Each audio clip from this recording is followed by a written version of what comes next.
Hello friends, welcome to சமையல் சம்பவம். பாலில் கால்சியம் சத்து அதிக அளவில் இருக்குது. பால் பிடிக்காதவங்களுக்கு இந்த மாதிரி பன்னீர் செஞ்சு கொடுத்தீங்கன்னா ரொம்பவே விரும்பி சாப்பிடுவாங்க. இன்னைக்கு நம்ம சேனலில் ஃப்ரெஷ்ஷான பன்னீர் எப்படி செய்கிறதுன்னு பார்க்கலாம்.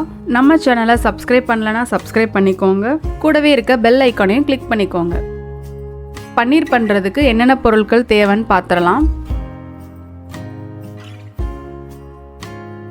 1.5 கப் பால் எடுத்திருக்கேன். 1.5 டேபிள் ஸ்பூன் தயிர், 2 எலுமிச்சம்பழம். ஃபஸ்ட்டு எலுமிச்சம்பழத்தை கட் பண்ணிக்கலாம். அதில் இருக்க சாறு நம்மளுக்கு வேணும், அதை வச்சு தான் பன்னீர் பண்ண போகிறோம்.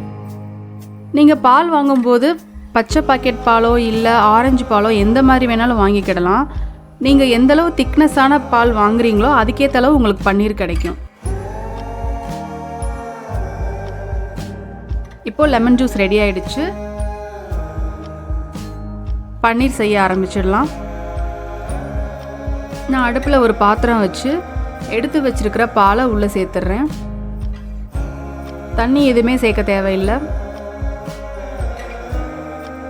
இந்த பன்னீர் கடைகளையும் கிடைக்குது.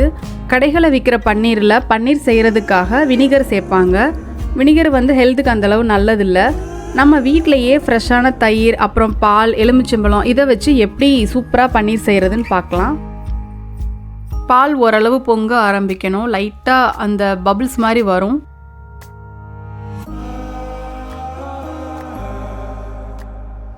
அந்த டைமில் நம்ம வச்சிருக்கிற தயிரை உள்ளே சேர்த்துக்கிறணும். நம்ம தயிர் சேர்க்கறதுனால பன்னீரோட அளவு அதிகமாகும், பன்னீரோட டேஸ்ட்டும் நல்லாயிருக்கும். தயிர் சேர்த்த பிறகு லைட்டாக கிண்டி விட்டுக்கோங்க. இப்போ பால் தெரிய ஆரம்பிச்சிருக்கு. இந்த ஸ்டேஜில் நம்ம பிழிஞ்சு வச்சுருக்க எலுமிச்சம்பழத்தோட சாறை உள்ளே சேர்த்துடலாம்.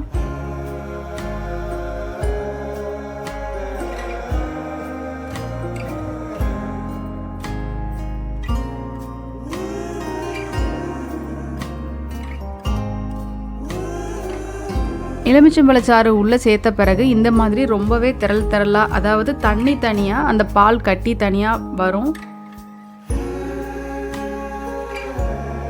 இப்போது இது முக்கால்வாசி ரெடி ஆயிடுச்சு.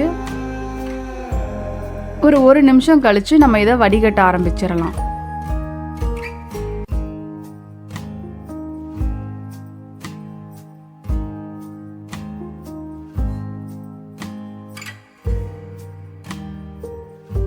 வடிகட்டுறதுக்கு ஒரு மெல்லிசான துணி எடுத்துக்கோங்க.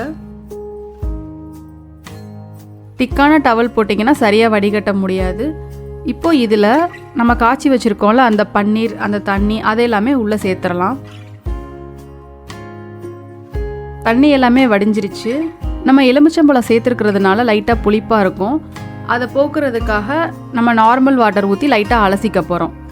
இது ஆப்ஷனல் தான். நீங்கள் அப்படியே கூட பன்னீர் செஞ்சிடலாம். அந்த ஃப்ளேவர் பிடிக்குதுன்னா நீங்கள் அப்படியே கூட நீங்கள் பன்னீருக்கு கட்டி வச்சிடலாம்.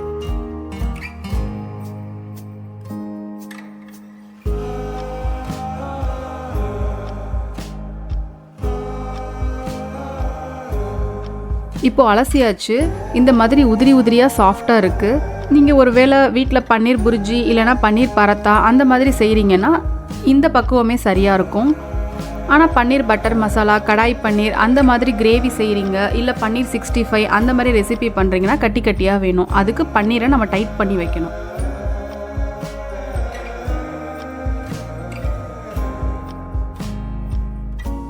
இப்போது இதில் இருக்கிற தண்ணியெல்லாம் நம்ம நல்லா ஃபில்டர் பண்ணியாச்சு. அடுத்ததாக இதை லைட்டாக அமுக்கி விட்டு ஷேப் பண்ணிக்கோங்க. அப்போ தான் கட் பண்ணும்போது துண்டுகள் அழகாக விழுகும்.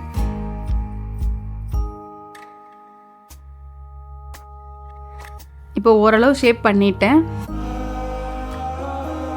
அப்படியே இந்த துணியை மேலே சுற்றி வச்சிடலாம். உள்ளே இருக்கிற தண்ணியும் நம்ம வடிகட்டணுன்றதுக்காக ஒரு வெயிட் வைக்கிறோம். அதுக்கு மேலே ஒரு 1 மணி நேரம் போல் வெயிட் பண்ணலாம்.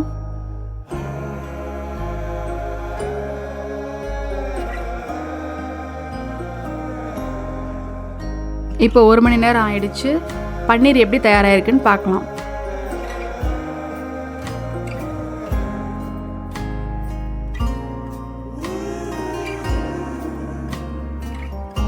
இப்போ பன்னீர் நல்லா அழகா ஷேப்பில் இங்கே பாருங்கள் சாஃப்டாக வந்திருக்கு. இப்போ இதை நம்ம கட் பண்ணிக்கலாம்.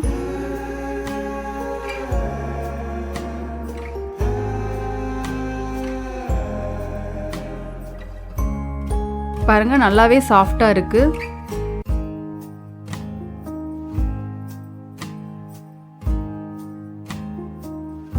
நீங்களும் இந்த ரெசிபியை உங்கள் வீட்டில் ட்ரை பண்ணி பாருங்கள். உங்களுக்கு பிடிச்சிருந்ததுன்னா ஃப்ரெண்ட்ஸ் அண்ட் ஃபேமிலி கூட ஷேர் பண்ணிக்கோங்க. நம்ம நெக்ஸ்ட்டு வேறு ஒரு வீடியோவில் மீட் பண்ணலாம். தேங்க்யூ ஃபார் வாட்சிங்.